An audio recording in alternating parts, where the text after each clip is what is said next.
Maswerteng gabi po mga ka-STL. Narito na po ang resulta ng STL Bulacan para sa araw na to, third draw. April 9, 2025. Araw ng Miyerkules. Naway ang mga natayaan niyo pong mga numero kanina ay manalo nawa ngayong gabing ito, 8 PM. Kaya kunin niyo na po ang inyong mga tickets. Narito na po ang resulta.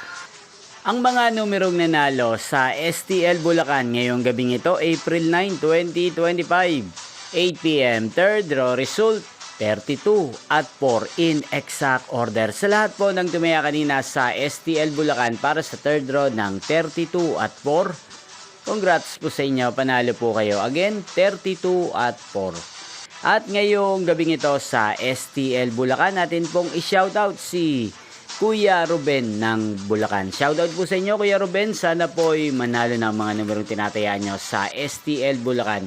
At sana'y nasa mabuti po kayong kalagayan. Gain din po sa lahat po ng mga taga Bulacan dyan na lagi pong nanonood sa aking channel. Shoutout po sa inyo. Inyo pong napanood ang resulta ng STL Bulacan sa channel na to, Roderick Hernandez TV. Maraming salamat po sa patuloy niyo pong panonood at pagsuporta sa aking channel. Magkita-kita pong muli tayo bukas ng alas 11 ng umaga. Thank you for watching.